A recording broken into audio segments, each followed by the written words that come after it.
I'm not sure whether you can hear the frost. So we had the tiniest amount of snowfall here in the southeast of England. It doesn't snow that often, but it did start sleeting on Monday night. And then when I woke up yesterday morning, it was that eeriness that you get when the snow falls. It's deceptively quiet outside, and the road outside, I guess people are driving slower than they might normally do, although the roads were totally clear when I got up yesterday morning, because number one, the snow wasn't very heavy, and number two, we're on a bus route and I think our road gets gritted, so we're quite lucky. But we did have about a millimetre of snow, and of course with the frozen temperatures there's still that little bit of crunch roundabout. So hello and good morning. Yes, Lisa, it is, well, literally freezing out here. And what's the weather like, Lisa, in your neck of the woods? I think you probably get slightly more snow than we do. So here where I live, as the crow flies, I am probably half a mile from the coast, so it is quite a maritime climate. And in fact, I met up with a friend yesterday who lives on the other side of the Downs. So the Downs are the uplands that run across the south of east of England, and it was remarkably different. So I went out with a friend for lunch, and he said that as he was driving over the hill to come and meet me, that there were cars abandoned on the side of the road. So that, I think, was from the Sunday night travel, Sunday night snow. I think that's Joan there popping up every time I see a comment and I can't quite make out what it said. I think, Joan, you were saying it was a bit slippery on your way into work this morning, and I can imagine that. Our driveway is quite slippery, and it's just, well, you feel like an old person, don't you, when you're being really careful about where to place your feet. So it is quite lovely being out in the cold. You had 4 inches of snow, Lisa, so a good 10 centimetres or so. Oh, you lucky thing. So you had a proper snow day. So the friend I met for lunch yesterday, he said that his daughter's primary school just had a late opening, which is a bit of a kerfuffle. When you are working parents, there just seems to be this assumption, doesn't you, that there's already someone at home that can do the ferrying around when school times aren't quite the same. I would love a proper amount of snowfall. The last time we got that really heavy snow was the beast from the east. And when was that? 2017, I think, when our bay tree just got absolutely decimated with the cold weather. And I can remember, see, my daughter's primary school never shut for snow days. They prided themselves on not shutting, and they saw themselves as being an important resource for, a warm, safe space for the community to go to. So I do remember sending my daughter to primary school. I think it was a day when it might have been sort of optional, if you could go in, but if you didn't have to. And I remember sending my daughter to school because I wanted to enjoy a snow day on my own. And my husband and I, we walked out onto the marshes and took some beautiful, eerie photographs. It was absolutely magical. And I think that's a lovely thing, isn't it, about living in the UK? We definitely get all 4 seasons, although it's never tremendously hot in the summer, apart from last summer. And we don't often here in the southeast of England get a lot of snowfall. So we are always quite excited, which I know amuses the people who live in the north of England and Scotland, because it's an everyday occurrence during the winter for them. And, I've got friends who live in Scotland who will even put their snow chains on. So it's just so exciting when we get snow here down here.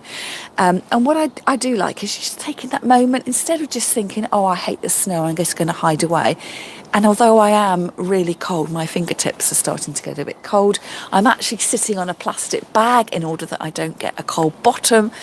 But just that sensation of walking on my lawn when it was crispy and just taking that, that tiny moment just to be, instead of rushing on to the next thing and goodness me, I can't hurry around at 100 miles an hour. I think perhaps the snowy weather, the frost and the cold is nature's way of just saying, take it easy, go slow.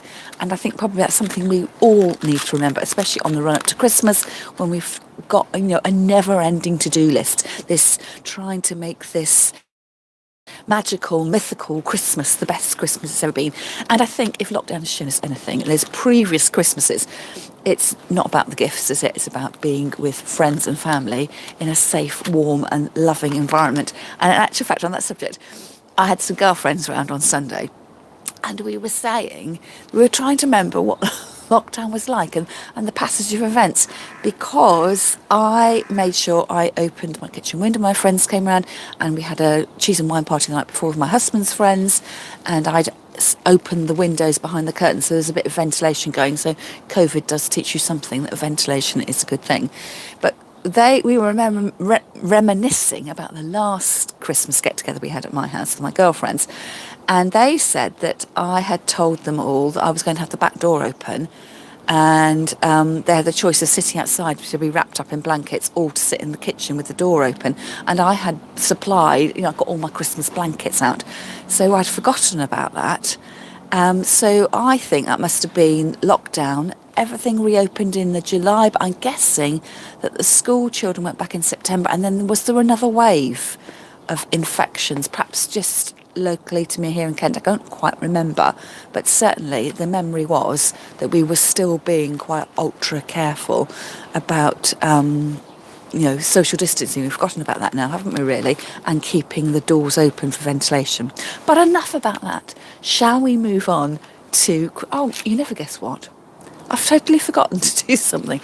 I was so intent on picking up my long pine cones, and yes, you see me pick them up at the front. That was a bit of staging, really. I don't have a Scots pine tree or a traditional Christmas tree in my garden, but I think I collected these long pine cones from my sister's house, and I have just been last week to my sister's house. She has got some overgrown Christmas trees in her garden, and a little bit of a Christmas tradition that we meet up and we make our Christmas dories together. And I've made a beautiful door wreath. I'll have to show you another time.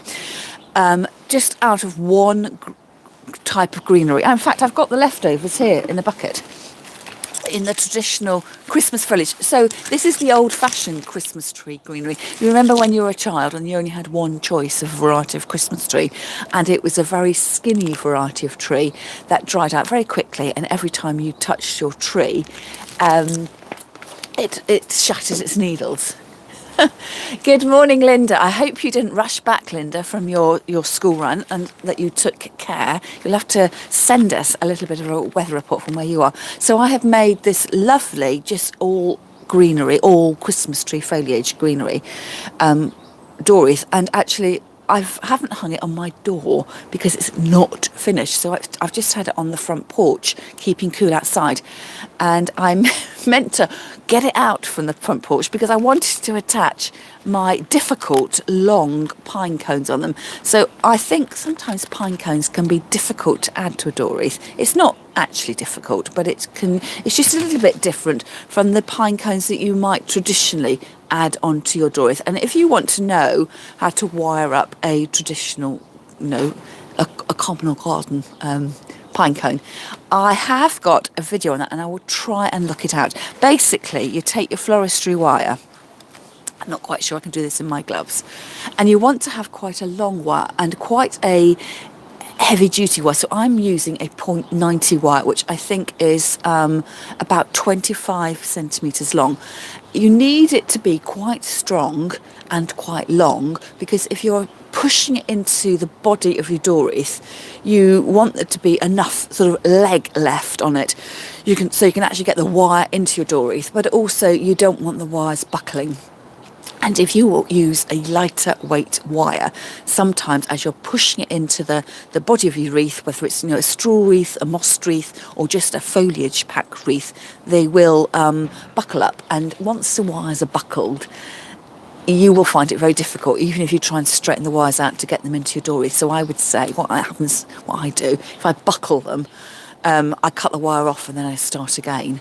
So what you would do normally with a pine cone is take your wire around the bottom. What do you call these little bits? I've seen Kay from Kay's Flower School calling them petals. I call them keys. I don't know why. I don't know whether that is the right thing to do. And that is how you would wire up your more traditionally shaped pine cone. Now, on the subject of pine cones, if you're thinking of adding pine cones to your Christmas door wreath, perhaps you've already made yours already, or your Christmas table arrangements, you've probably left it a little bit late, because the world and his wife will be looking for pine cones from nursery schools through to people running Christmas fetes and that kind of thing. What I normally do is I start collecting my pine cones in July. Do it when everyone else hasn't got Christmas on the horizon at all, and pick them in the summer months. And I normally put them in a bucket and just leave them be. You can still go and collect them, and a rainy day is quite a good day to collect them, because who wants to collect pine cones on a rainy day? And don't be put off by the ones that are closed. So this one is nicely opened, because once you've got them indoors, they will dry out and open, and it's like having slow motion popcorn. I sometimes, if I want to be a bit decorative, I put them into a nice bowl, put them in there, and then over the course of a week in your warmth of your living room, they will open up and then start to spill out of the bowl. Linda, you're saying snowy and icy. Well, I don't think Lisa is too far from you, and she said she had 4 inches of snow yesterday. So here you can see how much I've got. I'm just a bit further east from you, just outside Canterbury, and literally we get hyper excited when we have 2 millimetres of snow, because it very rarely snows for us. So I also hear, when I've watched a few videos, people are worried about the creepy crawlies that come out of the pine cones. So that's a question for you. Are you worried about the creepy crawlies that come out of the pine cones? I have heard people putting them into the oven to sort of bake them and harden them off. I would say I don't think I've ever seen a creepy crawly come out of my pine cone. The only thing I have seen come out is the sort of little seed casings, and if I really look, I can't look, my fingers are too cold, I can vaguely see a sort of paperiness inside, and sometimes you just get a bit of debris coming out of the pine cones, and I would say that debris for me is negligible compared to the amount of rubbish that you'll get when you make your own table arrangement or your own Christmas door wreath. So it's just par the course, you're using something natural. And on that subject, I don't know whether you're local to me, but I am running, well, I've been asked to run a Christmas door wreath workshop in the Abbey Physic Community Garden in Faversham, and that is I think it's a by donation workshop, and it's at 10:30 tomorrow morning, so you're more, I believe it's open to all by donation. And I've been collecting greenery from various friends around town, and I've got some yew from a friend's garden, a flower club member's garden, and I have now got, you would think greenery, wouldn't you? The yew tree is like another Christmas tree, but that has had little seat heads in it, and the whole of my back seat has got this sort of dust of stuff. So I have been thinking, I sort of brushed it off onto the floor of the car, and I really must get out here with vacuum cleaner, but that's something to do probably after the Christmas season, because I just know the car is going to get well and truly messy. So shall we get on to how to wire the long pine cones? And why have I chosen long pine cones? Well, the reason I've chosen them is because everybody uses these kind of pine cones. Actually, if you want to be a tiny bit modern, instead of I expect you probably put your pine cones into your door wreath so they sit upright, like that sort of little pointed Christmas tree shape.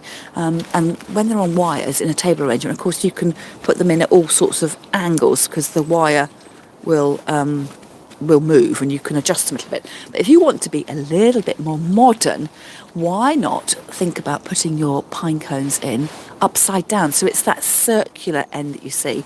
And I have been thinking, wouldn't it be lovely?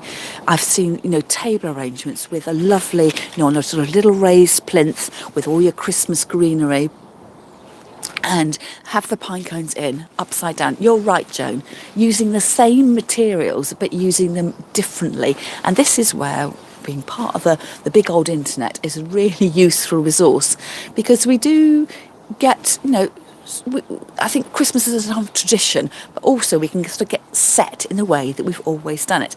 And sometimes when you watch someone doing something from a different country, or just using a slightly different technique or slightly different materials, it can get the creative juices flowing. So I would say, if you've got loads of these pine cones, think about putting them in the wrong way up, because that gives a nice, a different texture. But that's part of the reason why I have been collecting these pine cones, because to me, they look really exotic, really sort of European, Nordic, Scandinavian. But the only thing is that when you come to wire them up, if you do that traditional thing where you go through the keys at the bottom of the pine cone, you end up with something that is a little bit unmanageable. And it sort of, stands up like that. And can you see the sort of weight of it is pulling down a little bit? And you're thinking, well, how can I fit that into a table arrangement when it just looks, unnaturally large and long? So, that one looks okay. The small, sort of more traditional pine cone that we're used to seeing looks okay. But look, it's half the size of that one. It's just a bit too unwieldy. So the way you need to wire these is not putting your wire at the bottom, but to strap it in halfway round. Joan, you're saying you're attempting to make a foam-free door swag for the first time. How would you... Well, do you remember, Joan, that when you came along to Zoom flower class last year, do you remember when we actually made a pine cone swag and we used a piece of artificial garland? We cut a piece of garland off the end and then we added in all the tumble of pine cones. So they started off with pine cones at the top and then went all the way down to the bottom. That is, to think about that. And when you make a swag, you need to start off with a piece of greenery as your backing, and that's a bit uneven there, and it's to make it up in your hand. So I know you've been to classes at your local college, Joan. If you think back, did you ever do a flat backed, I can't remember what you called them now, a sheaf? Do you remember in the olden days when you used to get given flowers? Nowadays, when you get given flowers from the florist, they're always done hand-tied. But when I first started being given flowers, so, boyfriends at college in the mid... when was that? The mid to late 80s. You used to get a bouquet, but it was flat and it had the cellophane over it and then a big bow at the end. You need to be thinking about that. So it's kind of like one of those presentation bouquets. If you were, imagining going to the ballet or the opera and the star of the show gets given this flat-backed presentation bouquet. And that's the way that you need to think about making it. And then you would make it in the same way you'd make a long and low table arrangement. So you've got, you need to think about it as being half a diamond. A long and low would be, this long and that. And when you looked at it, it would look like a diamond footprint. With a swag, you need to think about it being half a diamond or a narrow triangle. So you can see that's quite a good bit of greenery to start with, because if you came out here and then down to this tippy point and then back up the other side and then start to make it that way. So you need to layer on your materials. So I would have another bit of material on the top there, a little bit shorter to the left, a little bit shorter to the right, coming back. And then as you come back, you are raising the profile of your material. So you've got a triangle there as well. So you end up with this sort of wedge shape. And then you would have all your stems, clean stems at the top with no greenery on them. And that would be where you would tie it together. So that could be a lovely big festive bow, or it could be more discreet, brown twine, or it could be your raffia, something like that. So that's the way that you do it. It's quite a good way, actually, of using up your leftover material. So if you have been making door wreaths for Christmas friends, friends and family, things like that, and you kind of always end up with a bucket of leftovers, don't you? So it's quite a good way of using that. So yes, hopefully that will be helpful. And Joan, you said, you left me a little note under yesterday's video. I don't know whether the others of you have seen it yet. I went to 3 Christmas tree festivals, not all on the same day. One weekend, and 2 just last weekend. And Joan, you were saying that your daughter had asked you to, you were going to make your daughter decorations so she could sort of bring them out each year. So I was saying again that you might want to look at the Zoom flower class videos for Christmas 2020. So that was when we were the first Christmas lockdown. And of course we couldn't really go out to the shops to buy anything. And it was, I always talk about flower arranging being on the craft flower arranging continuum. And the Christmas 2020 was very much on the crafting side of things. Normally we sort of bobble more towards the flower arranging, but I was looking at the decorations, some of the decorations I've been unpacking, and certainly some of the things I made in 2020, I've still got them. I don't know if you remember, I decorated a tiny Christmas tree, and we made decorations using the pine nut, beech nut kernels, the little beech nut husks, and little beads, and I've got little tiny ribbons on them and things like that. So it might be worthwhile looking back at that. But an idea for a Christmas decoration. Yes, and those boxes we made, the little origami gift boxes, which we then tie with ribbon, and then did a little bit of a floristry thing at the back. So those of you who are feeling all left out because you don't know what on earth I'm talking about, when I film my Zoom flower classes, you can join the classes live, or you can watch them, the recorded class, at your convenience. And then when the whole series of classes is finished, you can actually sign up to receive all the videos. So if you are interested in previous Christmas flower arranging classes, all you need to do is go onto my website, which is juliedavisflowerworkshops.co.uk. There's a link to it in the description under this video. And if you click on the menu through to the shop section and just scroll down, you will see previous classes there. So all you need to do is click and pay. And then when I get notification of your payment, I will send you out the videos, and they'll be on a little PDF document. So you've got them all in one place. And it also includes the handout. So it's like the shopping list of and some pictures of the finished projects, so you can pick and choose which projects you want. You don't need to work through them in order. It's entirely up to you. Now, Joan, this is for you because I know you were talking about your decorations. As I say, I went to my sister's house last week to make our door wreaths together, and I was admiring her Christmas tree. Now, do not tell my sister, but my tree looks exactly like hers. I've copied, and I didn't copy it actually by coincidence. We've both, every Christmas tree's the same, isn't it? She's got a lovely natural Christmas tree. I've got an artificial one. Both a very natural shape. So she had gone for, let's talk about me first. I've gone for sort of traditional colours, reds and golds. And she has gone for exactly the same colours. But I noticed on her tree that she had lots of clear glass baubles. And that really reflected the light of the Christmas lights. And so when I got home, fortunately I hadn't put my decorations back in the loft yet, so I went back through my decoration boxes and I picked out all my glass baubles, which I haven't got very many of. And what I might look out for in the sales this year are some glass baubles. I've got some chandelier crystals, because when we first moved into our house 20 plus years ago, there was a little chandelier in our bedroom which you didn't like, but I kept all the little bits, and one time I made necklaces out of them. So you need something sparkly to catch the light of your Christmas lights. So that's something I've learnt from her. The other thing that I did was, if you're on my Facebook group, Flower Start World, you'll remember that I showed you a package of the velvet ribbon I bought, and I bought the wrong colour because I shopped from my phone, not on my laptop, and I bought some copper velvet ribbon, and I rebought the gold that I wanted because my sister had strung ribbon around her tree, and it looked really quite Victorian. Imagine an old-fashioned Victorian Christmas card. And instead of, because I've hung tinsel on my tree since for 30, 25 years. It was very much a childhood thing, and I think it looks a bit tacky. So it's like an upmarket tinsel. So I've done that with the ribbons going mad. I bought 5 metres of ribbon, which I thought would be plenty. It was what was on the reel. If you're going to put ribbon on your tree, I'd buy 2 rolls of the ribbon.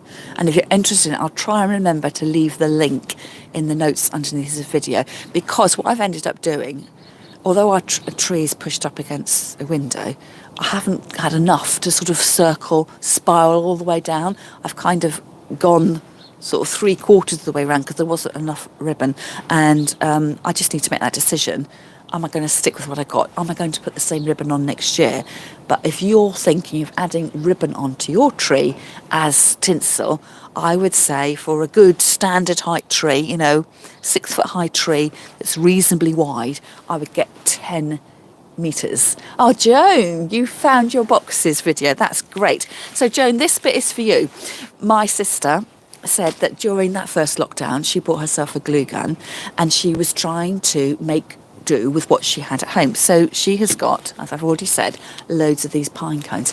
And what she did, I'll come a little bit closer, so she had these hanging on the tree, and what she did is she hot glued a hanger on the tree. So I think she used a tiny bit of ribbon. You could use brown twine, really easy to do. But just bear in mind that the hot glue, so that was 2 years ago she did it, and I don't think she'd had any breakages. But hot glue is an instant fix, but it sometimes can be quite brittle, so it's not a permanent fix. You might have to do a bit of DIY. And then what she did was she cut out lengths of ribbon, and in fact, I'm looking at her ribbon. I think she might have gone for a scarlet one. I've got a sort of more of a ruby or a burgundy ribbon, and she made these little scarves. They were like little stoles. Do you remember in the 90s? Did you wear a little sort of just sort of very short scarves? And she did that to her pine cones. I think she may well have had slightly wider ribbon to me. So she must have done one, worked out the size that she needed, and then cut her ribbon lengths. And she'd added that onto the tree. So it looked really good. I'm getting a bit in a pickle. Let me try and do it so it faces me. Something like that. Of course, I'm not going to cut this because I want to use my ribbon for something else. So she had lots of these pine cones like that, and they've all got these little winter scarves on them, and then the hanger there. In fact, I don't think she had that much there exposed, so she fiddled around a bit, but she put these little velvety ribbons on her pine cones, and it looked really, really good. So she had her gold baubles, she had her reds, she had loads of clear ones, which I really liked, and she had that natural element of the pine cone, which goes with your pine Christmas tree. Now, another tip if you're decorating your tree, something me and my daughter have disagreed about, but I've seen it on YouTube and therefore it must be true, is to put your baubles vaguely with the bigger ones at the bottom. Gosh, it's cold. And then getting smaller towards the top. I don't always stick to that rule because I think I like to see a variation, but also not always to hang the baubles on the outside edge of the tree, to hang some in the middle so you get that 3D depth. So you're saying your daughter's got loads of pine cones, Joan? Oh, Snowman from Kirsty's programme. Oh, remind me, Joan. I've seen both of them. Did you see last night on my Facebook page? I watched on Channel 4+1 Kirsty Allsop's Handmade Christmas, and we added a little running commentary. That was the made with in the socks. Yes, I did see it. It was her nephew and niece that she had. Weren't they cute? Oh, that would be a lovely project to make. I'm not doing. I'm kind of moving away from Snowmen and Father Christmas because my daughter's a little bit more grown up now. So it's sort of, every year you try and make it timeless, don't you, and classic so you can reuse. But your fashion and your stage in life changes, doesn't it? So yes, I did remember those. They were and that was the same thing, wasn't it? The scarf was put on in the same way. And also from Kirsty's programme last night, she made those little elves. She made elves, didn't she? Out of that kind of pine cone. And she made little felt conical hats, like a sort of Rapunzel hat with a bell on the end. And then I think she did that little wraparound scarf and then put a bead on which became the little face, and that was what she hung it, put the thread through to hang up. So yes, I it's not Christmas, is it, until you've watched everything that Kirsty wants to do. And of course, I'm really looking forward to, because she always has a wreath making competition, doesn't she? And the cakes last night. Did you see the lady who did the buttercream icing? Looked absolutely. She was. It was like she was doing an oil painting with buttercream. We always call it just butter icing, but a tiny palette knife. And did you notice it had quite a spring on it? And they were mixing up and putting it on, and it truly was like she was doing an oil painting. It was so skillful. But I couldn't, how do you get that to set?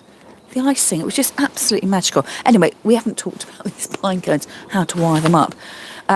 So what you need to do is to wire them up in the middle. So instead of thinking of putting them into your arrangements, sort of sitting on their bottoms, they need to sit flat. So hence, imagine my Christmas stories with my circle of natural Christmas greenery. My idea was that I would have my pine cones going on, almost like the minutes markers on a clock. So I'd have my whole natural greenery and then all my pine cones going round like that, because they need to lie flat, because they're too long to lie in the way that we traditionally think of placing pine cones. So you do all that stuff about running your wire underneath the keys of the pine cone.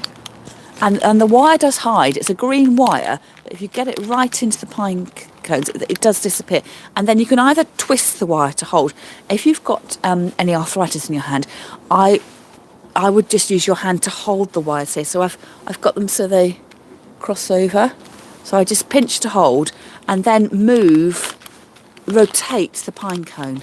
Instead, you might find that easier on your hand rather than trying to hold onto something narrow. And there you have a wired up pine cone. It looks slightly like a sausage. Oh, it also looks like something else, doesn't it? I always think they look like dog poo, but we won't talk about that. And then with your the two wires, so technically speaking, this is a double leg mount because you've got the two wires left.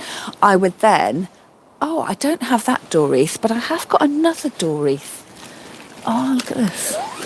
So this, normally I say I can't hold things up for you because they'll slip over. I believe that this door wreath has frozen to the little stand that I've bought. So it hadn't.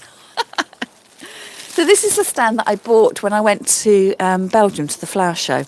And I thought, what am I going to do with, the 28 door wreaths I've got around? So I've had it sitting as like a table arrangement on my patio table. And I thought it had frozen onto there. So when you want to add your pine cones in, what you do is you push them. I've got too many decorations in here, but you push them right the way in and then twist the wires at the back and then bury the wires into the wreath, because you don't want to have anything scratching at the back. So whenever you've made your door wreath, whatever way you do it, whether you're just ramming the stuff in or trying to be more precise and professional about it, just if you've got the fancy bit of the dooring in front of you, just run your bare hand around the back of the door wreath, and if you can find anything prongy at the back, that is going to scratch your front door. So just make sure you bend all the wires back and send them back into the body of the door wreath, and then you won't get scratched.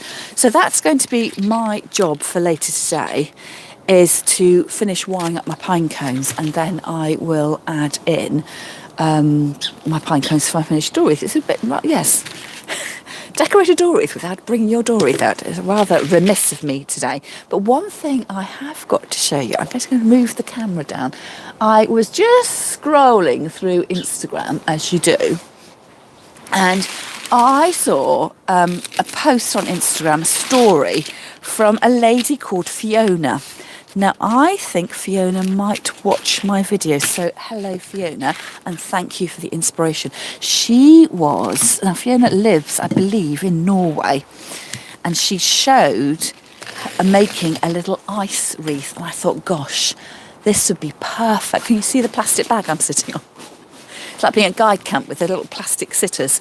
So to make a little frozen wreath, and I thought, what better thing to do? Embrace the seasons, because it's not often that we do get, we've had 2 frozen days on a trot, so it's quite, we don't often get that. And what I'm going to do to make this little wreath is I've got something heavy to put in the middle. So I have done a little test, and my Advent candle pot will sit in there. And then what I thought I would do is to cut my excess greenery. All those little bits and pieces that get left over. Like I've got a tiny bit of lichen in there. Now, if you really wanted to be ultra professional about this, you would need to make your little frozen ring in layers, because everything I put in now is going to float to the top. But if you froze it in successive layers, you could build up and do that. But we're just trying to do something that looks nice without being overly planned about it.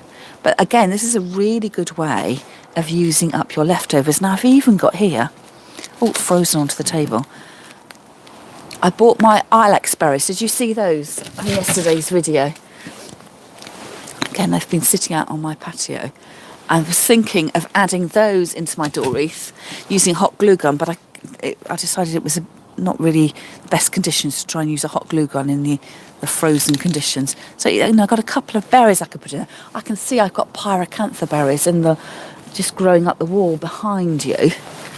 So it's just all those little bits and pieces that you could add in, and it's it's just going to melt, but it just looks pretty. And also I quite like the idea of using things up instead of just chucking them in the bin.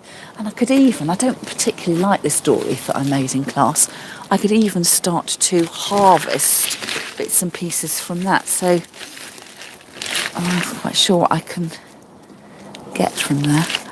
I've made it too well. I can't pull the things out. So I had some poppy heads. So now they've been outside, they're going a bit soft.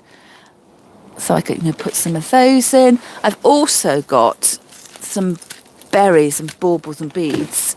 And to be honest, I've had these for so many years, they're kind of getting a bit depleted.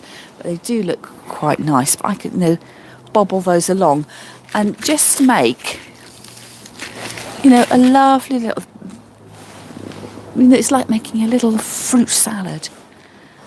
What I am doing is I'm putting my berries in, so the stems are pointing upwards. I'm envisaging when it's frozen, I might turn it out, and therefore I want things to be showing at the top.